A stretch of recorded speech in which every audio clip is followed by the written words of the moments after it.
Ludo विभिन्न प्रकार खेल खेलती परस्पर पिठापणा दिया निया हुए ए रज पर्व सब पर्व अपेक्षा ये नियारा रज पर्व हूँ एक कृषि भित्तिक पर्व जहाँकि जगन्नाथ संस्कृति उपर आधारित तो यही रज पर्व धीरे धीरे आम इंटरनेट जो आसवा जो धीरे धीरे अवक्षय होगा लगे आम कहीं देखा पाऊनु कौन सी गाँव गोटे दोली झुलवा कौटी बारी पछपटे अगणार हो कि पछपटे हो दोली झुलवार देखा होनी से दोलीर से जो पुराणा गीत बनस्ते डाकिला गज बरस के थरे आसी रज से गीत भी आउ शुणा जाऊनी धीरे धीरे ये संस्कृति ये परंपरा अवक्षय होगा लगे किंतु आम ये रज महोत्सव कमिटर जो मैंने मूलदुआ पकड़े से हेले वेणुधर साहू अर्घित बाबू तांकर प्रयास रे आज ये रज महोत्सव आज आर विस्तीर्ण काय विस्तार करिछि से माने जेतले भाबिले जे रज पर्व आम एरिया रू अवक्षय होगा बसलानी से स्वप्न देखिले कि संस्कृति यही परंपरा को आम उज्जीवित करूँ से आपण चेष्टा कले आमर वेणुधर साहू जे कि आम गाँव जड़े वशिष्ठ लोक जार अवदान अतुलनीय जे गाँ प्राणपण सदा बेले माने आंतरिक सहित काम कर जे कि आमर संपूर्ण साहाय्य और सहयोग कर से ही अपरकणु आज आम महोत्सव एत बड़ विस्तारित कर बंधुगण पर आमर सांस्कृतिक कार्यक्रम अच्छी अतिथि मान वक्तव्य अच्छी तेणु अधिक किसी न कही आमर अतिथि मान कहि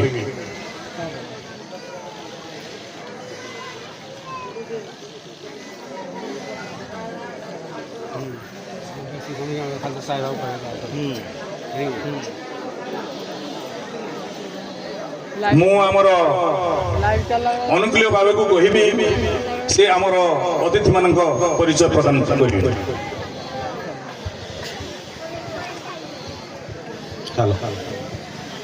सर्वप्रथमे मो गाँव भाई भौणी समस्त को मोर मतामत प्रणाम जनाऊँ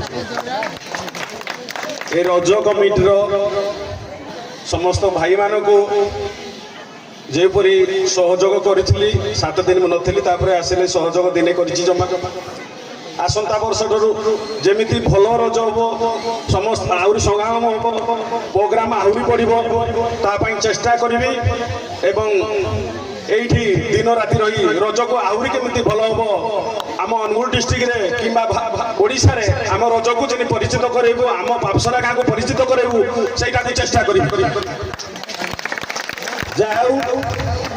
आमर निमंत्रण रक्षा करी पूर्वतन माननीय विधायक श्रीजुक्त रमेश चंद्र साय आम गहन उपस्थित होते मत कमिटी पिला माने कहले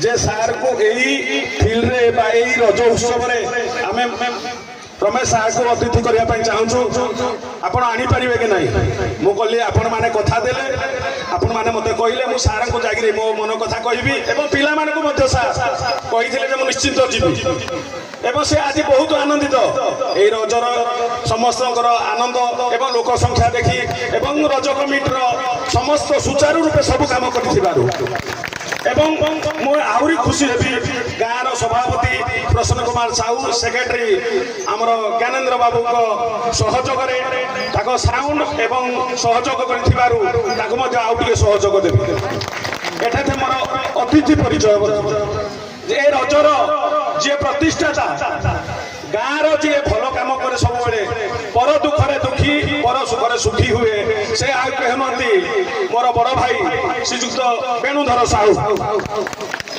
पाखे अच्छा जे कि हंडपा पंचायत कौन कम आसिले आमर सब मीटिंग रे कहती ना हंडपा बापसरा गोटे बड़ गाँ बापसरा को दि जाऊ से उर्कुला समिति सभ्य श्रीजुक्त धनेश्वर साहू पाखे अच्छा नागिज समिति सभ्य जे कि आज आमर सिंह घर ठार जो रास्ता तांकर ना हे रास्ताटा हो निहाती दरकार से रास्ता आम पढ़ुचु से कहीकि आम गाँव को भल पाती से नागिज समिति सभ्य कालंदी नायक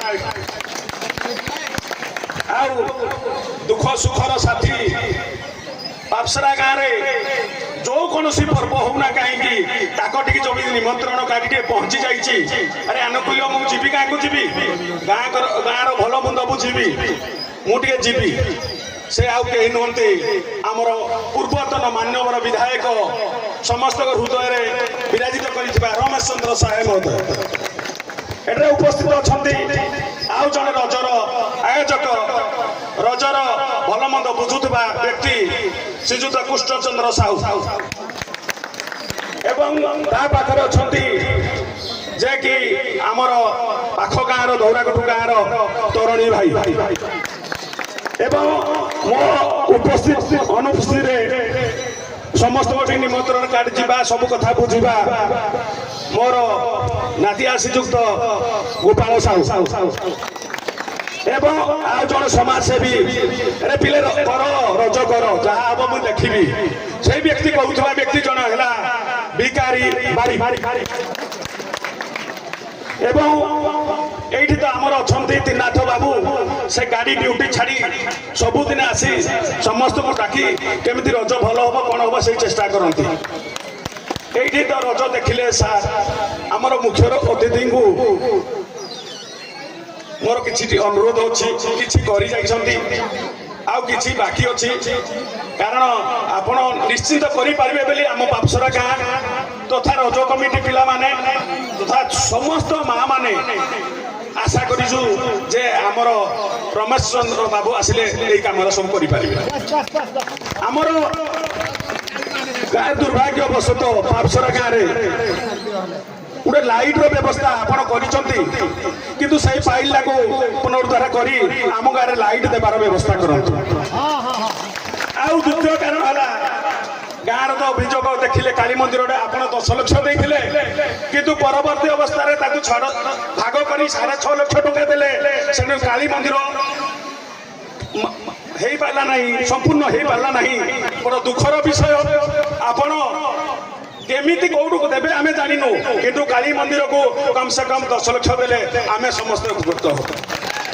ଆଉ ଗୋଟେ ଆପଣଙ୍କୁ ମୁଁ ବହୁତ ଅନୁରୋଧ କରୁଛି, ଆମ ରଜ କମିଟିଟି ବହୁତ ମାନେ ପଇସା ନଥିବାରୁ ବହୁତ ଅସୁବିଧାରେ ଆମେ ଚଳୁଛୁ।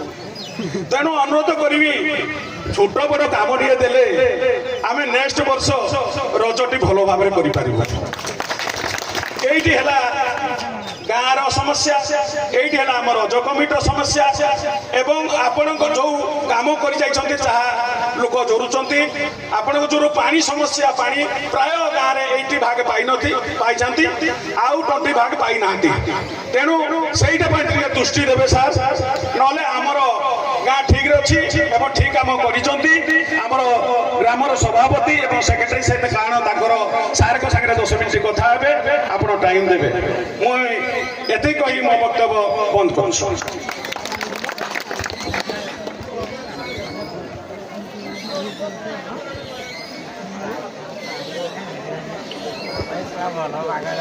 मुख्य अतिथि माननीय पूर्वतन विधायक श्रीजुक्त रमेश साह जानकर जे प्रशासन क्षेत्र में छाड़ी जे राजनीतिक समाजसेवा भावी प्रवेश करथिले तांकर अवदान रे आज जेतले से प्रशासनिक वरिष्ठ प्रशासनिक क्षेत्र में थिले तांको द्वारा एसटीएसी अनेक छात्र निवास तैयारी हेछि।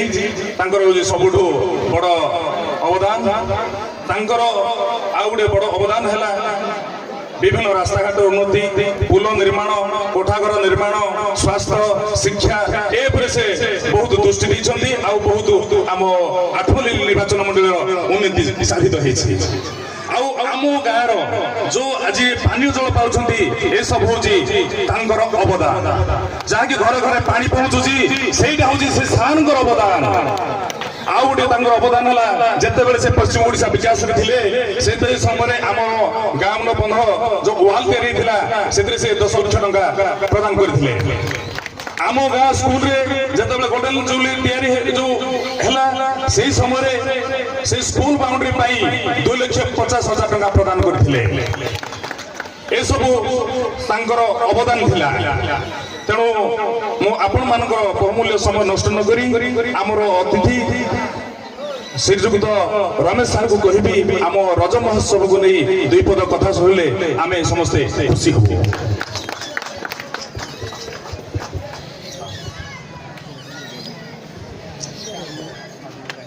ସମସ୍ତଙ୍କୁ ରଜ ଉପଲକ୍ଷେ ମୋର ଶୁଭେଚ୍ଛା ଏବଂ ଶୁଭକାମନା ଏବଂ ମୋର ନମସ୍କାର। ପ୍ରଥମେ ନିଶ୍ଚିତ ଭାବରେ ମୁଁ ଜଗନ୍ନାଥଙ୍କ ନାଁ ନେବି। ମୁଁ ଯେତେବେଳେ କହିବି ଜୟ ଜଗନ୍ନାଥ ସମସ୍ତେ ମୋତେ ଜୟ ଜଗନ୍ନାଥ କହିବେ, କାହିଁକିନା ଜଗନ୍ନାଥ ଆମର ଆରାଧ୍ୟ ଦେବତା। ଏଇ ଗାଁର ଆରାଧ୍ୟ ଦେବତା ହେଲା ରାଧାକୃଷ୍ଣ। ତାଙ୍କ ନାଁ ନିଶ୍ଚିତ ଭାବରେ ନେବି। କାଳୀ ମନ୍ଦିର ଅଛି, ଶିବ ମନ୍ଦିର ଅଛି। ତାପରେ ଆମେ ଆରମ୍ଭ କରିବା। କି କ'ଣ କହୁଛନ୍ତି? ଜୟ ଜଗନ୍ନାଥ। ସମସ୍ତେ ଦୁଇ ହାତ ଟେକିବା। ଜୟ ଜଗନ୍ନାଥ, ଜୟ ଜଗନ୍ନାଥ, ଜୟ ରାଧାକୃଷ୍ଣ, ଜୟ ରାଧାକୃଷ୍ଣ, ଜୟ ରାଧାକୃଷ୍ଣ, ଜୟ ମା କାଳୀ।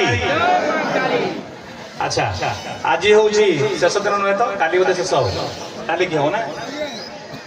ଆଜି ହଉଛି ତୃତୀୟ ଦିନ এই রজ উৎসবর। এ হচ্ছে তৃতীয় দিন আম ওড়িশার গণপর্ব এবং যাহা পুরপল্লীরে আমি পালন করে থাও সেই গণপর্বর আজ হচ্ছে তৃতীয় দিন। এই তৃতীয় দিন উপলক্ষে আজ যে সভা আয়োজিত হয়েছি, এই সভারে আম সহিত যে আপন গাঁরে এই রজ উৎসব করা উদ্যোক্তা লে বেণুবাবু হুঁতু কি কৃষ্ণ বাবু হুঁতু, এমানে হচ্ছে পুরোধা। এমানে হলে আপনার গাঁর পুরোধা এবং অন্য যে ভাই মানে অনেক যে প্রথমে স্টার্ট করে 3 বর্ষ হল, মু নিশ্চিত ভাবে তাকে ধন্যবাদ দেবি এবং তাঁর উদ্যমকে মধ্যে প্রশংসা করবি। সেমানে যদি এই জিনিস প্রথমে 3 বর্ষ তলে আরম্ভ করে নথান্তে আম গাঁটি বড় গাঁটি আমি কেবে হলে আজির এই দিন দেখি নথান্তে। তেমন সমস্ত তরফ তাকে আমি নিশ্চিত ভাবে করতলে দিয়ে আমি শুভেচ্ছা এবং শুভকামনা জ্ঞাপন করা এবং যে উদ্যোক্তা ভাই মানে অনেক তাকে মধ্যে উৎসাহিত করা সমস্ত মো করতলে দিয়ে উৎসাহিত করা নিবেদন করি। মা মানে তো আজকাল হুড়হুড়ি ভুলি গলে, তেমন হুড়হুড়ি যেতে সব টাউনিয়া আমার মা মানে হলে তেমন টাউনু আসছেন হুড়হুড়ি দেওয়া পছাউছেন। আমার কথারে অছি পালা গায়ক মানে কোন কহନ୍ତି হরিবুল হুড়হুড়ি যেতে দূর যায় গো হত্যা ব্রহ্ম হত্যা ছাড়ি ন পড়ে। তেমন শুভ কার্যরে আমি মা মানে ঘরে যেমনি হুড়হুড়ি পকাই থাও, ইয়ে গোটে শুভ কার্য। আজ হচ্ছে শুভ দিন, পবিত্র দিন। আমি নিশ্চিত ভাবে যেতে থর হুড়হুড়ি পকাই তার গোটে মাহাত্ম্য অছি, তার সাইন্টিফিক রিজন অছি।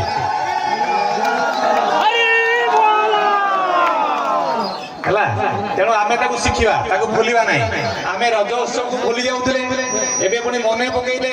ତେଣୁ ହୁଳହୁଳି ମଧ୍ୟ ଯୋଉ ଛୋଟ ଛୋଟ ଝିଅମାନେ ଅଛନ୍ତି ପୁଚି ଖେଳୁଛନ୍ତି ସେମାନେ ମଧ୍ୟ ଏଇଟା ଭୁଲିବେନି କେବେ ହେଲେ।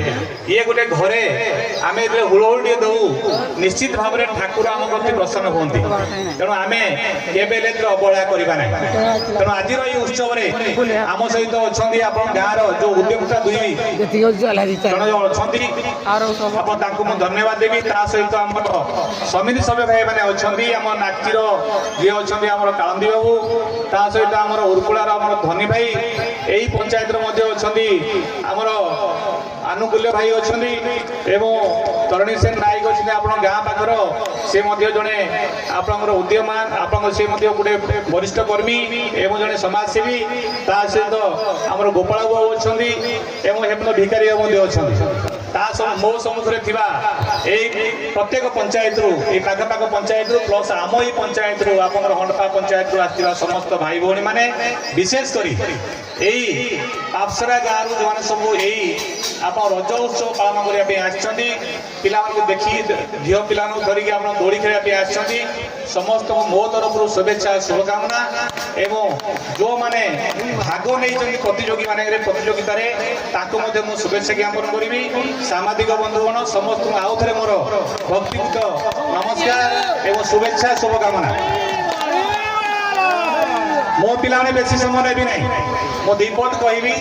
କାହିଁକିନା ମୁଁ ଅନ୍ତରାୟ ସୃଷ୍ଟି କେବେ ହେଲେ କରିବି ନାହିଁ, କାହିଁକିନା ପିଲାମାନେ ଭଲ ରଙ୍ଗାରଙ୍ଗ କାର୍ଯ୍ୟକ୍ରମ କରିବେ। ଆପଣ ବର୍ଷା ମଧ୍ୟ ଟିକେ ଚିକିତ୍ସା କରୁଥିଲା କିନ୍ତୁ ଘଡ଼ି ଘଡ଼ି ମାରିଥିଲା, ଯାହା ହଉ ଛାଡ଼ିଗଲା। ମୁଁ ମଧ୍ୟ ସମସ୍ତଙ୍କୁ ଆଉ ଥରେ ଅଭିନନ୍ଦନ ଦେବି ଯେ ଆମେ ସମସ୍ତେ ଖେଳିପାରିବା, କି ଆମେ ବକ୍ତୃତା କରିପାରିବା, କି ଆମେ ଆମର ରଙ୍ଗମଞ୍ଚରେ ମଧ୍ୟ ନାଟକ ପରିବେଷଣ କରିପାରିବା, କି ନାଚ ଗୀତ କରିପାରିବା। ତେଣୁ ମା ମାନେ ଆମେ ସମସ୍ତେ ଜାଣିଛନ୍ତି ଯେ ରଜ 3 ଦିନ, ପ୍ରଥମ ଦିନ ରଜ, ତାପରେ ରଜ ସଂକ୍ରାନ୍ତି, ଆଜି ହେଉଛି ଭୂମି ଡାହାଣ।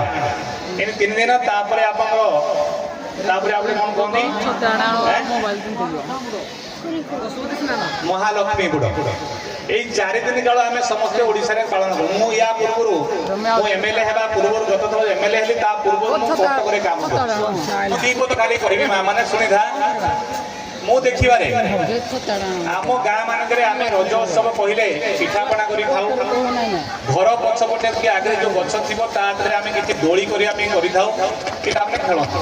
କିନ୍ତୁ ମା ଭଉଣୀ ମାନେ ଆମ ଏରିଆରେ ସଂଘବଦ୍ଧ ଭାବରେ କେବେ କେବେ କରନ୍ତି ନା, ଯୋଉଟା ଧୀରେ ଧୀରେ ଟ୍ରେଣ୍ଡ ଆରମ୍ଭ ହେଲା। ଟିଭି ଦେଖିକି ହଉ କି ସୋସିଆଲ ମିଡ଼ିଆରେ ହଉ, ଆମେ ଟିଭି ଦେଖିକିରି କରୁଛନ୍ତି।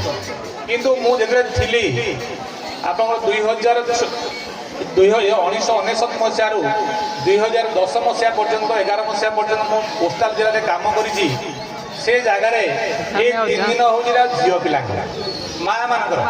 ମା ମାନେ କୌଣସି କାମ କରନ୍ତି ନାହିଁ, ମାଟିରେ ଚାଲନ୍ତି ନାହିଁ ଏବଂ ତାଙ୍କୁ ଘର ଲୋକ ସାହାଯ୍ୟ କରନ୍ତି ଏବଂ ଘରେ ରୋଷେଇବାସ ମଧ୍ୟ କରନ୍ତିନି। କେବଳ ପିଠାପଣା ଛାଡ଼ିଦେଲେ ଆଉ ଦିନରେ ରୋଷେଇବାସ କରନ୍ତି ନାହିଁ। ଏବଂ ସେମାନେ ଯେଉଁ ଥରେ ରୋଷେଇ କରିଥିବେ ଘର ଯାକ କରନ୍ତି। କିଏ କାହା ଘରୁ ପିଠା ଆସିଲା, କାହା ଘରୁ ପଣା ଗଲା, ଏମିତି ହୁଏ।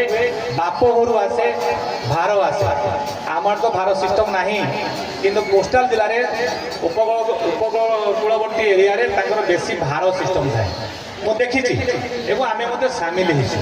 ଏବଂ ସେଠେ ଝିଅମାନେ ତଳେ ଚାଲନ୍ତି ନାହିଁ, କାହିଁକିନା ବସୁଧା ରଜବତୀ ହେଇଥାଏ।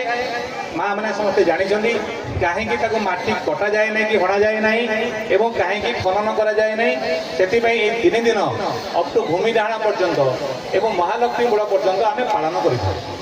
ଏବଂ ପାଳନ କଲେ ତ ହବ ନାହିଁ, କୋଉଭଳି ଭାବରେ ମା ମାନେ ତାକୁ ଘରେ ନିଜ ନୂଆ ଡ୍ରେସ୍ ପିନ୍ଧି ଅଳତା ଲଗେଇ ତାଙ୍କର ସବୁ ବିଭିନ୍ନ ପ୍ରତିଯୋଗିତା ହୁଏ ଏବଂ ପ୍ରତିଯୋଗିତାରେ ସେମାନେ ସବୁ ତାଙ୍କୁ ମଧ୍ୟ ପୁରସ୍କୃତ କରାଯାଏ। ତାଙ୍କର ଯେଉଁ କମିଟି ଥାଏ, ପ୍ରତ୍ୟେକ ଗାଁରେ କମିଟି ଅଛି, ଛୋଟ ହଉ ବଡ଼ ହଉ, ପ୍ରତ୍ୟେକ ଗାଁରେ କମିଟି ଅଛି। ଯେମିତି ଆମ ନୂଆଖିଆ ପଶ୍ଚିମ ଓଡ଼ିଶା ଗୋଟେ ବଡ଼ ପର୍ବ, ଗଣ ପର୍ବ, ସେଇଭଳି ଭାବରେ ମଧ୍ୟ କୋଷ୍ଟାଲ ଜିଲ୍ଲାରେ ତାଙ୍କର ହେଉଛି ରଜଟା ହେଉଛି ସବୁଠୁ ବଡ଼ ପର୍ବ। ଏବଂ ମା ମାନେ ସେଦିନ 3 ଦିନ ତାଙ୍କୁ ପୁରା ଫ୍ରି ସେମାନେ। ତେଣୁ ଏହି ପରମ୍ପରା ମୁଁ ଯେବେ ଏମଏଲଏ ହେଲି, ପ୍ରଥମେ ଆମେ ମାଟିଆ ସାହିରେ ଆରମ୍ଭ କରିଥିଲୁ। ଆମର ଅନୁଗୁଳ ବ୍ଲକର ମାଟିଆ ସାହି ଏବଂ ପୁରୁଣାଗଡ଼ଠାରେ ଗତ କୋର୍ଟ ଦିନ ମଧ୍ୟ ମୁଁ ଯାଇଥିଲି। ସେଠେ ପାଖାପାଖି 2000 ମା ମାନେ ସବୁ ଏକାଠି ହେଇଥିଲେ। ବଡ଼ ଗାଁଟା, ତାଙ୍କର ପାଖାପାଖି 7 ନା 8ଟା ୱାର୍ଡ ଅଛି। ଏତେ ଲୋକ ସଂଖ୍ୟା ଦେଖି ଆମ ଅନୁଗୁଳ ବିଧାୟକ ମଧ୍ୟ ଆସିଥିଲେ। ସେ ଆଶ୍ଚର୍ଯ୍ୟ ହେଇଗଲେ, କହିଲେ ଅନୁଗୁଳ ଟାଉନ ଭିତରେ ମୁଁ 3-4ଟା ବୁଲିକି ଆସିଲି, କିନ୍ତୁ ଏଇଭଳିଆ ମାଟିଆ ସାହିରେ ମୁଁ ଦେଖିନି। ମୋତେ ବି ଭାରି ଖୁସି ଲାଗୁଛି, ଯେହେତୁ ପ୍ରଥମ କରି ମୁଁ ଆପଣ ଗାଁକୁ ଆସିଲି। ଏତେ ଲୋକ ସଂଖ୍ୟାରେ ଆପଣ ଦେଖୁଛନ୍ତି, କିନ୍ତୁ ଆହୁରି ଲୋକ ସଂଖ୍ୟା ହେବା କଥା।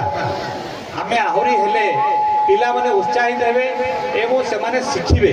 ଆମେ ଉତ୍ତର ପିଢ଼ିକୁ ଏହା ଶିକ୍ଷା ଦେବା ଯେ ଆମର ଯେଉଁ ପରମ୍ପରା ଥିଲା, ଯେଉଁ ଗଣପର୍ବ ଆଗରୁ ଆମର ପୂର୍ବପୁରୁଷ କରୁଥିଲେ, ଆମେ ମଧ୍ୟ ପରବର୍ତ୍ତୀ ପିଢ଼ିକୁ ତାକୁ ଶିଖେଇବା ଏବଂ ଯାହାଫଳରେ ଏହି ପରମ୍ପରା ବଜାୟ ରଖିବ।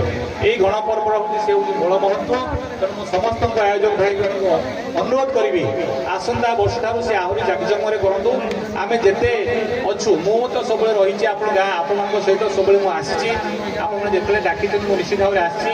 ଏଇ କିଛି ସମୟ ପୂର୍ବରୁ ଆନକୁଲ ଭାଇ କହୁଥିଲେ ଯେ ଏଇ ଜିନିଷ ହେଇଛି ନା, ମୁଁ ତ ବିଧାୟକ ଥିଲି, ମୁଁ ଯେତିକି ଚାହିଁକି ଆସିଥିଲି କରିବା ପାଇଁ ମୁଁ କରିପାରିଲି ନାହିଁ।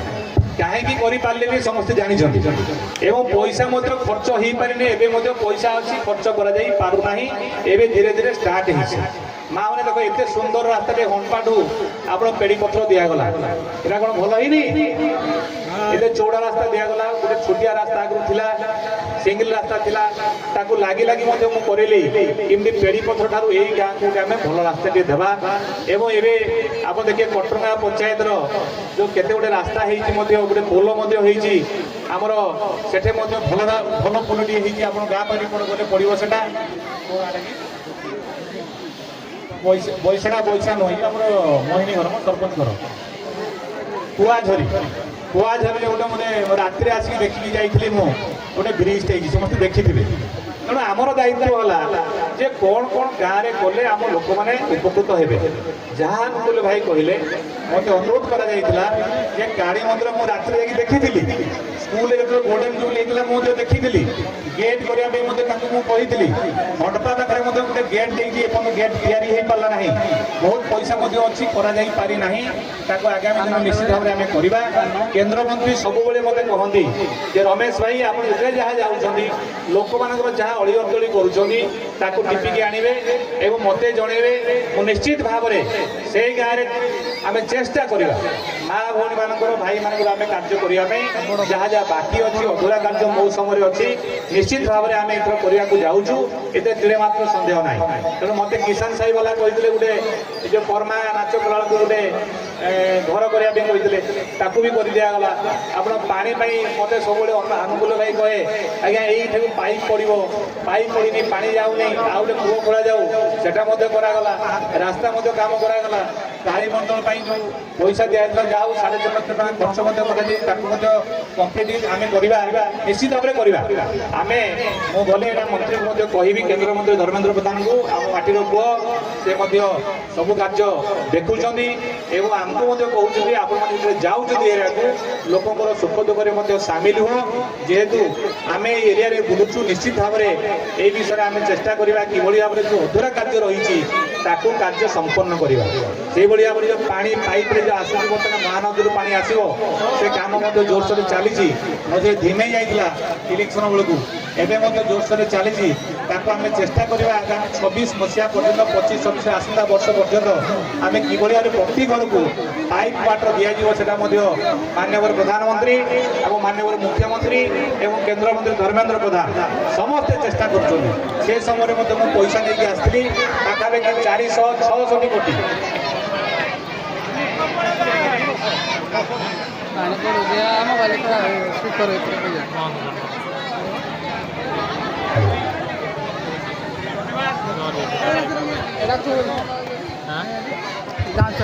ତେଣୁ ଦେଖିବା ନଳକୂଅଟେ ତ କହୁଛି ନଳକୂଅଟେ କରିବା ଆପଣ ଫିଲ୍ଡରେ ଫିଲ୍ଡର ଯାହା ଉନ୍ନତି କରାଯାଇପାରିବ ତାକୁ ମଧ୍ୟ ଚେଷ୍ଟା କରିବା। ଯେହେତୁ ଏଠି ଆମର ଯାତ୍ରା ମଧ୍ୟ ହେଉଛି ଚନ୍ଦନ ଯାତ୍ରା ତାକୁ ମୁଁ ଦେଖିଲା ପରେ ମଧ୍ୟ ତାକୁ ଆମେ ପ୍ରସ୍ତାବ ଦେବା କିଭଳି ଭାବରେ ଏଇ ଫିଲ୍ଡର ଉନ୍ନତି କରିବା ସଙ୍ଗେ ସଙ୍ଗେ ନଳକୂଅଟେ କରିବା ପାଇଁ ମୁଁ କହୁଛି ଆମର ଜେଇକୁ ସେ ମଧ୍ୟ କରିବାର ବ୍ୟବସ୍ଥା କରିବେ। ସମସ୍ତଙ୍କୁ